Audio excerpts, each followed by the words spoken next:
Hello friends, welcome to state pieces success. और आज का जो हमारा सेशन है वो रहने वाला है एप्टीट्यूड का, जिसमें मैथ और रीजनिंग के क्वेश्चंस करेंगे। और ये हमारा जो 68 बीपीएससी चल रहा है, इसका ये 7th पार्ट तो रहेगा ही, बट साथ साथ ये इसका आखिरी पार्ट भी रहेगा, क्योंकि इससे पहले जो इंपॉर्टेंट पार्ट्स हमने डिस्कस कर लिए हैं। तो शुरू करते हैं पहले क्वेश्चन के साथ में हमारे। तो हमारे पहला क्वेश्चन ये रीजनिंग का क्वेश्चन है। पहली बात तो इसमें कह रहा है किसी कोड लैंग्वेज में जो फास्टर है इसको हम ऐसे लिखते हैं, जो भी नंबर दिया हुआ है, और मॉन्क को लिखा जाता है इस तरीके से। तो पूछ रहा है कि गाइड को कैसे लिखा जाएगा। ठीक है, तो अब इसको करने से पहले कुछ हमें बेसिक्स पता होने चाहिए। तो सबसे पहली बात ये है कि अगर ऐसा कोई नंबर दे देता है, ऐसा कोई अगर क्वेश्चन आ रहा है, तो या तो फिर जो ये आपको जो आप देख पा रहे हो, या तो इसको सीधा ये रिजेंबल कर रहा होगा, या तो फिर इसके जो अपोजिट में जो लेटर आता है अल्फ़ाबेट में उससे रिजेंबल कर रहा होगा, या फिर +1 या फिर -1, ऐसे ही करके जो है ये डिजिट्स लिखे आते हैं, कोड लिखा जाता है। तो इसको हम करके देखते हैं ट्राई। ये जो हमारा जो नंबर है वो है फास्टर। अच्छा, अब इसको करने से पहले एक बार हम ABCD यहाँ पे लिख लेते हैं। ABCDEFGHIJ,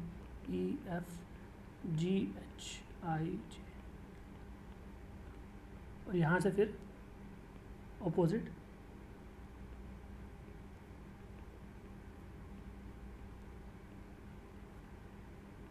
अच्छा, ये उनके लिए है जो कि बेसिक से करते हैं, जिनको ज़्यादा कोई ट्रिक नहीं पता है, वो इस तरीके का यूज़ कर ले सकते हैं। और जैसा कि मुझे पता है कि BPSC में ज़्यादा जिनको रीजनिंग वगैरह नहीं आती है, जो कि हम लोग जाता है वो GS पे ध्यान देते हैं, तो हम इसी को यूज़ करेंगे और 1-2 मिनट एक्स्ट्रा लग जाएगा, बट हमारा आंसर आ ही जाता है इसमें भी। तो अब इसमें नंबर जो हमारा लिखा था वो है 22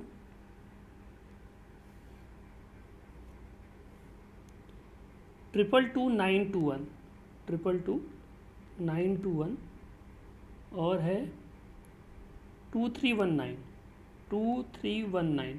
तो जनरली क्या होता है कि आप इसको काउंट कर लीजिए। तो 3 हैं, मतलब 6 दिख रहे हैं, और यहाँ पे कितने 1 2 3 4 5 6 7 8 9 10, तो ये 10 ही हैं। तो इसके मतलब एक बात तो क्लियर है कि हर एक के लिए 2 डिजिट्स नहीं है। तो मतलब कोई ऐसे 2 लेटर्स होंगे जिनके लिए केवल 1 डिजिट होगी। ठीक है, तो अब हम करके देखते हैं। तो इसकी जो नंबरिंग होती है वो होती है ऐसे कि यहाँ पे जो 13 पड़ता है, यहाँ 1 पड़ता है, और यहाँ पे फिर 14, और ये होता है 26। अब F यहाँ पे आ रहा है, F। ठीक है, F के आगे लिखा हुआ है 22। तो अब गिनते हैं, ये U जो है यहाँ पे वो कितने पे आ रहा है। 14 15 16 17 18 19 20 21। तो जो U है वो 21 पे आ रहा है। तो यहाँ पे लिखा हुआ है 22, तो शायद इसमें 21 + 1 किया हो, 22। अच्छा, अब A देखिए, तो A कहाँ पे है, A यहाँ दिख रहा है। A के अपोजिट में आता है Z, Z का होता है 26। तो अगर +1 27, तो यहाँ पर 29 दिख रहा है, तो शायद ये इसका नहीं हो सकता है। अगर हम A को, अब हम S को ट्राई कर लेते हैं। S का क्या है, तो S है यहाँ पे। S के अपोजिट में क्या आ रहा है, तो S के अपोजिट में आ रहा है H। H किस नंबर पे है, तो 1 2 3 4 5 6 7 8 नंबर पे है, और यहाँ पे लिखा हुआ है 9। तो ये काफ़ी रिजेंबल कर रहा है, तो मतलब 8 + 1 लिखा हुआ है। तो अब जो ये S है, तो अब F के नीचे तो आ गया 22, S के नीचे आ गया 9। ओके, अब T क्या है फिर, तो T है यहाँ पे। T के ऑपोजिट में क्या आएगा, तो T के ऑपोजिट में आएगा 1 2 3 4 5 6 7, 7 है, तो 7 का 8 होना चाहिए था, और यहाँ पे 21 दिख रहा है। तो मतलब T के साथ ज़्यादा कुछ छेड़खानी हुई नहीं है, और T यहाँ पे 20 पे है। ठीक है, तो 20 में 1 ऐड किया है, तो +1 किया है, तो T में जो है वो 21 है। A के नीचे क्या था, 2 था। ओके, और फिर उसके बाद से E कहाँ पे है, तो E ये है, तो 5 नंबर पे। तो 5 के अपोजिट में क्या था, V है, और V क्या है 22, और यहाँ क्या होगा 23। तो हम जो है सही जा रहे हैं कि अब यहाँ पे पता क्या चल रहा है कि जो हर एक ऑल्टरनेट है उसको ऑपोजिट करके +1 करके जो डिजिट है वो लिखी गई। अच्छा, अब जो दूसरा था मॉन्क, उसका भी देख लेते हैं एक बार कि जो मॉन्क है, मॉन्क को कैसे लिखा गया है। तो मॉन्क है MONK। अब यहाँ पर हमने क्या देखा था कि जो पहले नंबर का +1 किया, दूसरे वाले पहले वाले को ऑपोजिट करके प्लस किया एफ वाले को, और ए में जस्ट +1 कर दिया है। हम मॉन्क पे एक बार चेक करते हैं। तो मॉन्क का जो नंबर था, मॉन्क का था 15, 16, 14, 12। 15, 16, 14, 12। तो अच्छा देखिए, यहाँ पर नंबर 4 हैं और डिजिट्स 8 हैं, मतलब कि हर एक के लिए 2 डिजिट्स हैं। यहाँ तो ये बात ये क्लियर हो रही है। अब m के पास क्या था, m का था 13। ओके, अब 13 के उल्टा में क्या है, अपोजिट में। अब m के अपोजिट में आता है n, m के अपोजिट में आता है n, और n का 14 है, तो यहाँ पे क्या हो रहा है, 14 + 1 हो रहा है। ओके, फिर o कहाँ पे है, तो o आ रहा है 15 पे, तो जस्ट 15 + 1 हुआ है ये। n कहाँ पे है, तो n अगेन 14 पे आता है, और n का उल्टा होता है m है 13 पे, तो ये क्या हो रहा है 13 + 1। एंड k किस जगह पे है, तो k है 11 पे, तो k जो है वो 11 + 1 हो रहा है। तो मतलब इससे ये पता चल रहा है कि जो फर्स्ट लेटर है ऑपोजिट करके +1 किया है, और जो ये सेकंड वाला है जस्ट इसमें ऐड किया है 1। तो ओके, तो अब इसमें यहाँ से हम अपने आंसर पे आ सकते हैं। तो जो हमारा जो गाइड जो लिखा हुआ है GUIDE, जो गाइड यहाँ पे लिखा था, अब गाइड में क्या है, तो अब पहले वाले का ऑपोजिट करना है और दूसरे वाले को जस्ट लिखना है। तो हम चेक करते हैं एक बार, यहाँ पे शायद हमें एक बार लिखना पड़ जाए। तो अब जी किस जगह पे आ रहा है, तो A1 2 3 4 5, तो जी के ऑपोजिट में क्या था, जी के ऑपोजिट में है टी का है 20, तो 20 का क्या हो गया, तो 20 का हो गया 21। फिर यू एज इट इज़ उतरेगा, तो u + 1, तो u 21 पे है, तो 21 की जगह पे क्या आएगा 22। अब शायद हमारा यहीं से आंसर आ जाना चाहिए ऑप्शन देख के, बट हम सारे का ही कर देते हैं। फिर आई है, आई इस जगह पे है, तो 1 2 3 4 5 6 7 8 9 पे आई है। आई के ऑपोजिट में है आर, तो आर का कहाँ पे है 15 16 17 18 + 1 19, तो 19 आना चाहिए। फिर डी, अब इसका जो था +1 किया, तो इसमें डी 4 पे जाएगा, तो 4 + 1 क्या होगा 5 होना चाहिए। और ई कहाँ पे आए, तो ई के ऑपोजिट में क्या आएगा, तो ई के ऑपोजिट में आएगा वी, और वी का है 22, तो 22 का हो जाएगा 22 + 1 मतलब कि 23। जो हमारा जो आंसर बनना चाहिए वो है 2122 19523। अब हम अपने एक बार ऑप्शन देख लेते हैं, तो 2122 19523, तो ये हमारा यही बन गया पहला वाला जो है ऑप्शन, यही इसका जो सही आंसर बनता है। तो अब इसमें जनरली ये तो काफ़ी ट्रिकी हो गया क्वेश्चन, बट जनरली ऐसा नहीं आता है, बट ऑपोजिट का पूछ सकता है। बट अगर ऐसा है तो उसका भी आपको ध्यान रख के चलना पड़ेगा, कि क्या पता एक नंबर को रिवर्स करके कर रहा हो +1, और दूसरे को जस्ट उसमें एडिशन कर रहा हो उसके नंबर में +1। तो चलते हैं अपने अगले क्वेश्चन पे। तो हमारा अगला क्वेश्चन है कि rectangle has an area of 30 cm², और जो उसका पेरीमीटर है वो है 26 सेंटीमीटर, तो उसकी साइड्स क्या होंगी। तो अब रेक्टेंगल की बात कर रहे हैं, तो रेक्टेंगल का एरिया का फॉर्मूला क्या होता है, एरिया का फॉर्मूला होता है लेंथ इंटू ब्रेड्थ। ठीक है, अब ये इसकी वैल्यू दे रखी है 30। अब जो पेरीमीटर होता है, पेरीमीटर क्या फॉर्मूला होता है, तो पेरीमीटर फॉर्मूला होता है 2 × L + B। इसकी क्या वैल्यू दे रखी है, इसकी दे रखी है वैल्यू 26। तो अच्छा, तब यहाँ से हम L और B की वैल्यू निकाल सकते हैं, +B की। कैसे, L + B की वैल्यू क्या आ गई 13 आ गया। तो अब यहाँ से एक बात देखो पता चल रही होगी आपको, कि लो लेंथ और ब्रेड्थ का जो एडिशन होना चाहिए 13 होना चाहिए। यहाँ से भी हम करके, हम बस इतना ही करके हम आंसर पे आ सकते हैं। और यहाँ पे साइड्स पूछा है, तो साइड्स का एडिशन अगर 13 है, तो अलग अलग साइड ही मिला के इतनी होनी चाहिए। अब इसमें अगर हम एडिशन करेंगे तो 11 ही आएगा, इसमें करेंगे तो 17 आएगा, इसमें आ रहा है 13, तो मतलब ये आंसर बन सकता है। अब यहाँ जब 13 आ गया है, मतलब 10,3 होना चाहिए। अच्छा, एरिया निकाल के देखिए, तो 10 × 3 कितना होता है, तो 30। तो ये भी इसको जस्टिफाई कर रहा है, सही कर रहा है। तो यही इसका करेक्ट आंसर है 10,3। जो 10,3 है वो साइड्स हैं, अगर एरिया ये 30 और 26 दे रखा है उसका पेरीमीटर। हम चलते हैं अपने अगले क्वेश्चन पे। तो हमारा अगला क्वेश्चन वो कह रहा है कि shopkeeper offers 10% discount on an item with marked price 400 रुपये। तो 400 रुपये किसी का मार्क प्राइस है तो उस पर उसने 10% का डिस्काउंट दे दिया। फिर कह रहा है कि जो आप डिस्काउंटेड जो प्राइस है उस पर 10% का GST लगा दिया, तो फाइनल प्राइस पूछ रहा है। काफ़ी सिंपल क्वेश्चन है, इसमें आपको कंफ्यूज नहीं होना है, स्टेप बाय स्टेप चलना है। अब स्टेप 1 क्या था? स्टेप 1 अगर आप लिख के करेंगे तो आपको आसानी पड़ेगा कि मार्क्ड प्राइस तो दिखा रहा है 400 और 10% का दिखा दिया डिस्काउंट, तो अब फिर कितना, फिर सेलिंग प्राइस कितना पड़ा? तो अब 10% अगर इसका डिस्काउंट हो गया मतलब 40 रुपीज़, तो 360 रुपीज़ का पड़ा आपका सेलिंग प्राइस।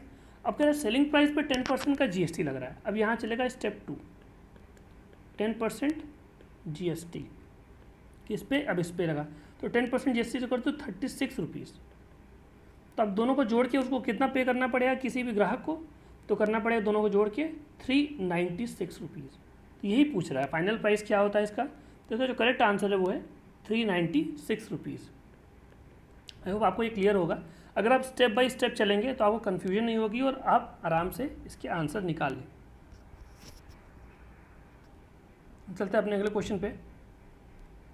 हमारा अगला क्वेश्चन है arrange the following words in logical and meaningful order. तो जो ऑप्शन है आपके, ऑप्शन नहीं उससे पहले उसे हम वर्ड देख लेते हैं। Vice president, president, speaker, prime minister, member of parliament, और ऑप्शन कुछ दे रखे हैं।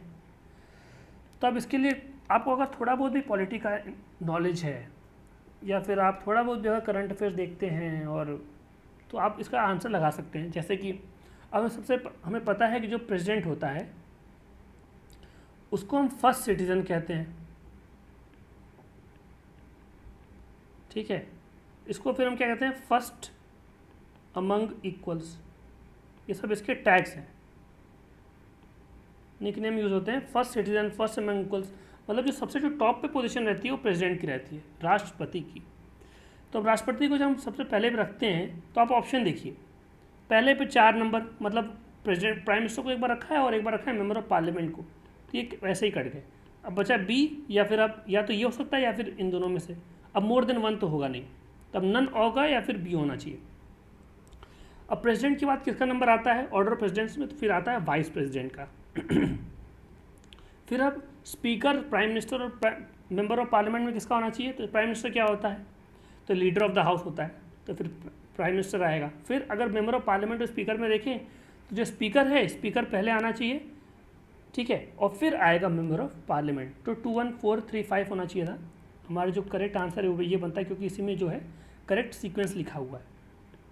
अब चलते हैं अपने अगले क्वेश्चन पे। तो हमारा जो अगला क्वेश्चन है वो है Reshma donates 1/4 of her property to a charity organisation. एक चैरिटी ऑर्गेनाइजेशन को रेशमा ने 1/4, 1/4 जो भाग उसकी प्रॉपर्टी का डोनेट कर दिया, और जो बाकी जो बचा हुआ था वो उसने अपने 3 बेटों में बराबर बांट दिया, बच्चों में 3 बराबर बांट दिया। तो कह रहा है कि हर एक बच्चे को कितना पार्ट मिलेगा। तो इसको भी सेम पार्ट है, आप इसको आप स्टेप वाइज करें। तो स्टेप 1 क्या कह रहा है? अगर 4 भाग थे उसकी प्रॉपर्टी के, तो 1/4 उसने दे दिया, किसको दे दिया? तो ये वाला जो पार्ट है उसने चैरिटी को दे दिया। अब 4 भाग में से 1 दे दिया तो बचे कितने? 3 पार्ट। तो 3/4 जो है अब प्रॉपर्टी लेफ्ट है, लेफ्ट प्रॉपर्टी। अब ये कह रहा है कि ये कितनों में बटा? तो ये 3/4 जो बटा है ये बटेगा 3 में और इक्वली बटेगा। तो अब इसको डिवाइड कर लेते हैं। तो 3/4 डिवाइड बाई, जब हम 3 करते हैं तो ये अंदर अंदर मल्टीप्लाई होता है। तो 3/3 इंटू 4, 3 से 3 कट गया, मतलब 1/4। तो हर एक बच्चे को कितना मिलेगा? तो 1/4 मिलना चाहिए। ये होता है इसका करेक्ट आंसर। तो 1/4 ही हर एक बच्चे को मिला गया और 1/4 दिया गया है चैरिटी में। आई होप आपको ये जो क्वेश्चन है समझ में आ रहे होंगे। हम चलते हैं अपने अगले क्वेश्चन पे। और अगर आपको वीडियो अगर अच्छी लगे तो आप वीडियो को लाइक भी करें और हमारे चैनल को सब्सक्राइब भी ज़रूर करें, अगर अभी आपने अब तक नहीं किया है तो। अब चलते हैं अपने अगले क्वेश्चन पे। तो क्वेश्चन कह रहा है कि which of the following statement is false. इनमें से कौन सा जो स्टेटमेंट है वो गलत है? तो पहला है statement every square is a rectangle. हर एक जो वो है स्क्वायर है वो एक रेक्टेंगल है। इसको बना के देख लेते हैं। ये है स्क्वायर और ये है रेक्टेंगल। तो रेक्टेंगल की प्रॉपर्टी होती है कि इसकी जो अपोजिट साइड में पैरेलल होती हैं और जो एंगल है वो 90 डिग्री के होते हैं इंटरसेक्टिंग। और स्क्वायर क्या होता है कि चारों जो साइड्स होते हैं वो इक्वल होती हैं और एंगल कितने के होते हैं 90 के होते हैं। फिर ऑप्शन बी कहता है statement every rhombus is a parallelogram. तो रोम्बस ऐसे बनता है, स्क्वायर जैसा ही होता है बट इसके जो एंगल्स होते हैं वो इक्वल नहीं होते हैं। All angles are not equal. जैसे इसमें जो चारों थे वो 90 डिग्री के थे, यहाँ पे चारों 90 डिग्री के नहीं होते हैं। पैरेललोग्राम क्या होता है? Parallelogram just like rectangle but same, जैसे कि इसमें भी जो है एंगल्स इक्वल नहीं होते हैं but opposite sides are equal. फिर every square is a rhombus. अभी कह रहा है कि जो स्क्वायर है वो रोम्बस है। फिर कह रहा है more than one of the above या फिर नन ऑफ द अबव। तो जो पहला जो स्टेटमेंट है every square is a rhombus, तो अब देखो जो स्क्वायर है, स्क्वायर की प्रॉपर्टी क्या है कि पैरेलल साइड्स हैं और एंगल इक्वल है। अब इसमें क्या है, पैरेलल साइड्स हैं और एंगल इक्वल है, तो जी हाँ, तो ये बात एकदम सही है। इसमें फॉल्स की बात किया है तो ये इसका आंसर नहीं होगा। फिर क्या दूसरा कह रहा है रोम्बस इज ए पैरेललोग्राम। अब पैरेललोग्राम की प्रॉपर्टी है कि पैरेलल साइड्स इक्वल हैं और उसके पास जो एंगल है वो अनइक्वल है। इसमें देखिए तो पैरेलल साइड्स तो इक्वल दिख रहे हैं बट एंगल जो है वो अनइक्वल है, तो जी हाँ, तो जो रोम्बस है वो पैरेललोग्राम है। अच्छा, फिर कह रहा है कि every square is a rhombus. अब स्क्वायर की क्या प्रॉपर्टीज़ हैं कि जो चारों जो साइड्स होते हैं वो इक्वल होते हैं और पैरेलल साइड्स भी इक्वल होते हैं। और इसकी रोम्बस की क्या प्रॉपर्टी है कि जो पैरेलल साइड्स हैं वो इक्वल हैं और चारों साइड्स भी इक्वल हैं, एंगल का इक्वल नहीं है। अभी हम इसको बाद में बात करते हैं। तो अब ये हो रहा है कि जो तीनों ही बातें हैं ये सही हैं, तो इसका जो आंसर बनता होता है none of the above. But अगर ये रिवर्स होता, अगर ये बोल देता पहला वाला जो है कि every rectangle is a square. अब रेक्टेंगल का क्या प्रॉपर्टी है कि पैरेलल साइड्स इक्वल तो हैं बट चारों साइड्स इक्वल नहीं है, और स्क्वायर में चारों साइड्स इक्वल हैं, तो ये बात हो जाती है गलत। सेम बात दूसरे में है कि पैरेललोग्राम रोम्बस हो तो नहीं। और उसके बाद जो तीसरा है कि every rhombus is a square, तो रोम्बस ये है, रोम्बस की जो चारों एंगल इक्वल नहीं है बट स्क्वायर की चारों एंगल इक्वल हैं, तो every rhombus is not a square but every square is a rhombus. I hope ये आपको जो बात है समझ में आ गई होगी। कंफ्यूज नहीं करना है, इसको ध्यान से बना के देखना है, फिर करना है तो हो जाएगा आराम से। हम चलते हैं अपने अगले क्वेश्चन पे।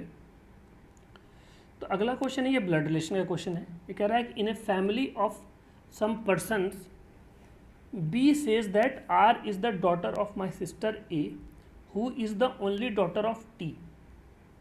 ओके, तो थोड़ा सा आप लोग कन्फ्यूजिंग लग सकता है बट इसको भी अगर आप स्टेप बाय स्टेप करते हैं तो ये हो जाएगा। तो अब देखिए यहाँ पे बात क्या बोली है कि जो बी है वो कह रहा है कि आर इज़ द डॉटर। तो आर, तो पहली बात ये पता चल गया कि ये फीमेल है, ठीक है। तो फीमेल को माइनस लगा देंगे और अगर मेल होगा तो वहाँ पे हम प्लस लगा के चलेंगे। ऑफ माई सिस्टर, अब सिस्टर बोल दिया तो मतलब ए भी क्या है, वो भी फीमेल है। और who is the only daughter, तो अब पता चल गया हमें। तो टी के बारे में नहीं पता है बट जो ए और आर हैं ये दोनों जो है फीमेल हैं। ओके, अब यहाँ पे बात देते हैं कि R is the daughter of my sister A. तो ए की जो डॉटर है वो है आर। ओके, ये बात समझ में आ गई। अब फिर ये कह रहा है who is the only daughter of T, और जो ए है, ए किसकी बेटी है, तो ये बेटी है टी की। तो ये आप देखने का कि अभी 3 जनरेशन में चलेगा। जो क्वेश्चन है 3 जनरेशन का है। फिर देखिए x is the child of T and Z. अब टी एंड जेड ऐसे कुछ है, तो इनका चाइल्ड है एक्स। ओके, तो अब खास बात यहाँ पे देखिए टी की बेटी है ए और टी और जेड का चाइल्ड है एक्स, तो ये दोनों जो होंगे भाई बहन होंगे। ओके, आई होप यह बात जो आपको क्लियर हो गई होगी कि एक्स और ये जो है वो क्लियर भाई बहन हो सकते हैं या फिर जो सिबलिंग्स हो सकते हैं। तो x is the child of T and Z. Who is the, अब जेड की बात कर रहा है, who is the grand mother of H. जो जेड है वो ग्रैंड मदर है किसकी, एच की। तो ओके, तो एच कहीं यहाँ पे आएगा, या तो इधर आएगा या फिर यहाँ पे आएगा एच। अभी देखते हैं क्यों। फिर कह रहा है K is the mother of M who is the only sister of H. तो जो एम और एच हैं, अब एम जो है सिस्टर है तो जो है भाई बहन है या फिर बहन बहन भी हो सकती हैं। अब who is the only sister of H बोल दिया तो मतलब एच क्या होगा, एच होगा male. Okay, X is unmarried, और जो एक्स है वो अनमैरिड है। ओके, और ए के बच्चे हैं, ए की बेटी थी आर, ए से रिस्पेक्ट में एम और एच की बात नहीं की है, और पूछ रहा है कि if S is the spouse of A.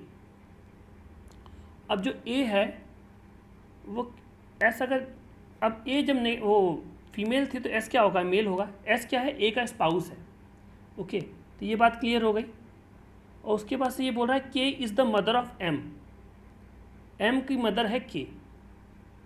Okay, तो अब के, अब इसके रिस्पेक्ट में के की बात नहीं की है, तो यहाँ रखते हैं के को। तो के कौन है, एम की मदर है। और बी क्या बोल रहा था, बी बोल रहा था R is the daughter of my sister ए।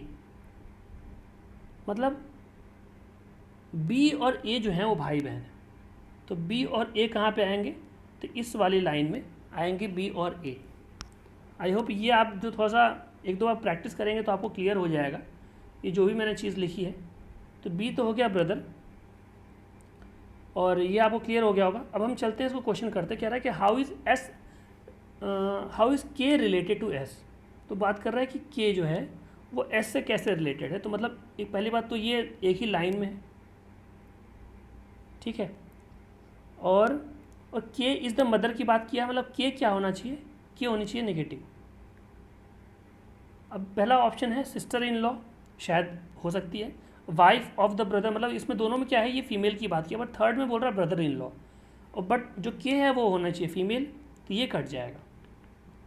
अब हम देखते हैं इन दोनों में, तो अब सिस्टर इन लॉ और wife of the brother in law, I hope आपको बात ये क्लियर होगी।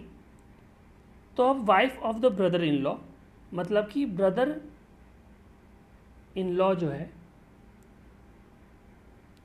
तो सिस्टर इन लॉ मतलब क्या हुई, ननद होनी चाहिए।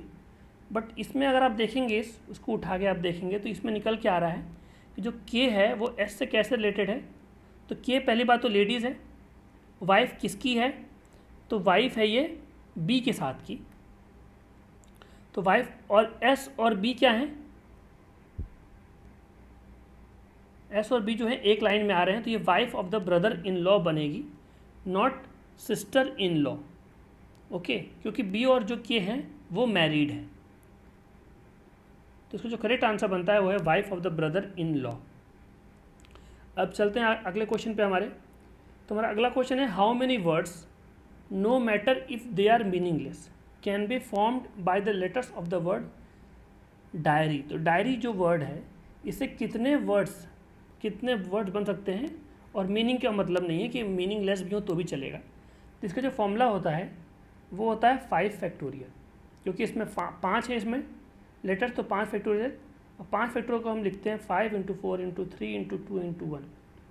5 4 = 20, 20 3 = 60, 2 = 120। तो 120 वेज ऐसे होंगे जितने में हम 120 वर्ड्स बना सकते हैं डायरी से। तो अब देखें तो इसमें ऑप्शन है 5, 10, 24, मोर देन 1, तो ये चारों ही गलत हैं। इसका जो करेक्ट आंसर होगा नन ऑफ द अबव, मतलब इसमें आंसर ही नहीं दिया हुआ है। तो जो करेक्ट आंसर है 120 है। अब चलते हैं अपने अगले क्वेश्चन पे। तो हमारा जो अगला क्वेश्चन है कह रहा है select the missing number from the given alternative. तो ये कुछ ये नंबर दे रखे हैं और इसमें से पूछना है कि यहाँ पे कौन सा नंबर आएगा। तो इसमें भी सेम बात है कि इसमें भी कुछ ना कुछ लग रही होगी, कोई ट्रिक लग रही होगी या फिर कुछ यहाँ पे बन रहा होगा लॉजिक। तो अब चेक करते हैं पहले वाला लाइन को।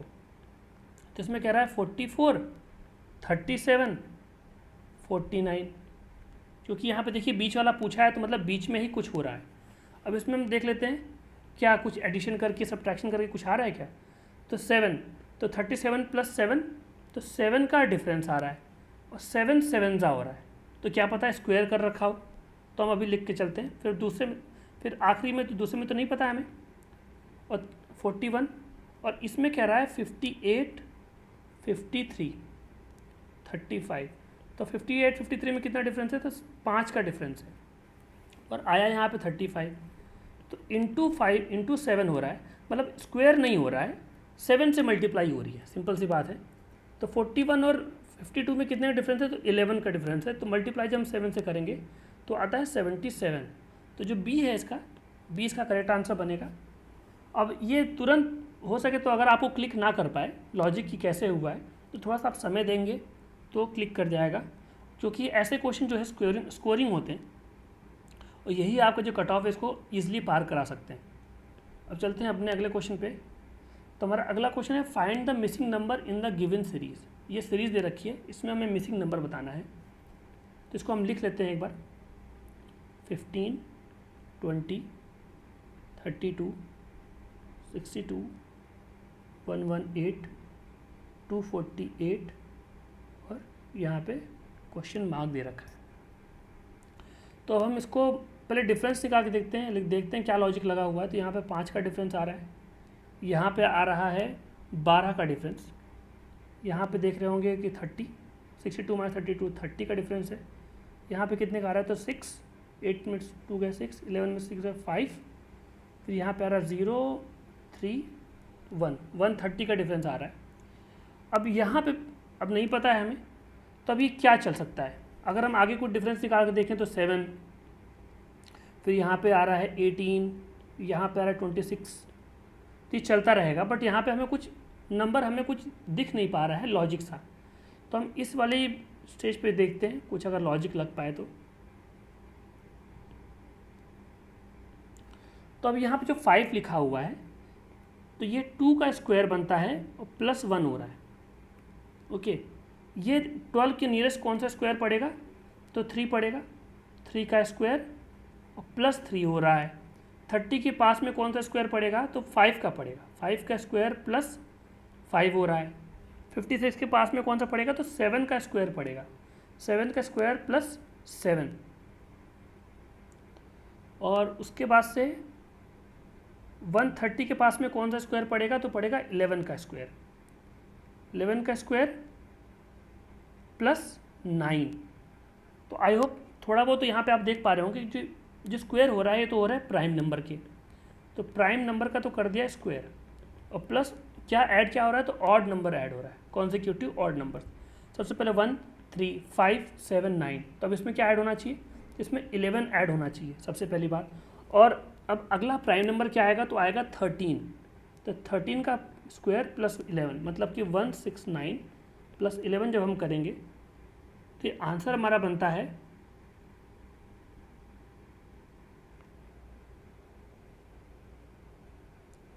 शायद से यहाँ पे कुछ गलत हो गया है,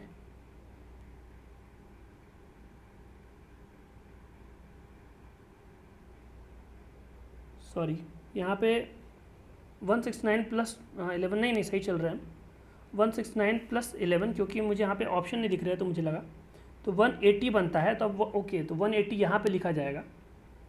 तो 180 जब हम 248 में जब प्लस करते हैं तो क्या बनेगा, 8, 2, 4, तो 428 जो है इसका आंसर बनना चाहिए सी, करेक्ट इसका आंसर होगा सी। अभी आया कैसे था कि हमने जो प्राइम नंबर है उनका तो स्क्वायर किया है और उसमें ऑड नंबर्स ऐड किए हैं। तो अब देखिए मुझे भी यहाँ पे इतना समय लग गया, क्योंकि वही एक ही तुरंत क्लिक करने की बात है, प्लस मैं रिकॉर्ड कर रहा हूँ तो कुछ चीज़ें जो हैं वो मिस हो जाती हैं। बट इसको अगर आप ध्यान से करेंगे तो ये आपका जो क्वेश्चन है वो आराम से हो जाएगा। तो ये भी जो डुएबल क्वेश्चन था, अगर इसमें से अगर मानो एक अगर क्वेश्चन जो था नहीं हो पाता तुरंत के तुरंत, तो वो ये वाला क्वेश्चन था। इसमें थोड़ा सा कन्फ्यूजन हो सकता था, वरना जो अधिकतर जो क्वेश्चन थे वो डुएबल थे, वो आराम से हो जाते। और इसलिए कहते हैं कि जो मैथ्स और जो रीजनिंग वाला जो पार्ट है उसको आप थोड़े से अगर प्रैक्टिस करके जाते हैं तो आपका अच्छा से स्कोर आप कर सकते हैं, एटलीस्ट यहाँ पे आपके नंबर्स नहीं कटेंगे। तो इस साथ में हम इस सेशन के अपने एंड पे आए थे। आई होप आपको जो सेशन अच्छा लगा हो। अगर आप कुछ गलती रही हो तो उसको प्लीज़ आप हमारे कमेंट सेक्शन में बताएं, ताकि हम उसको आगे से रेक्टिफाई करें। और प्लीज़ आप हमें ये भी बताएं कमेंट सेक्शन में कि हम आपको ये वीडियोस लग कैसी रही, और साथ में हमारे चैनल को सब्सक्राइब भी करें, अपने फ्रेंड्स के साथ में इसको शेयर भी ज़रूर करें। और जिस हमारे चैनल का नाम है स्टेट पीसी सक्सेस, इसी नाम से हमारा टेलीग्राम चैनल भी है, तो टेलीग्राम चैनल को भी ज़रूर ज्वाइन करें आप। और हम MCQ कराते हैं state PC success MCQ channel पे, तो इसको भी आप ज़रूर ज्वाइन करें। तो thank you guys, all the best.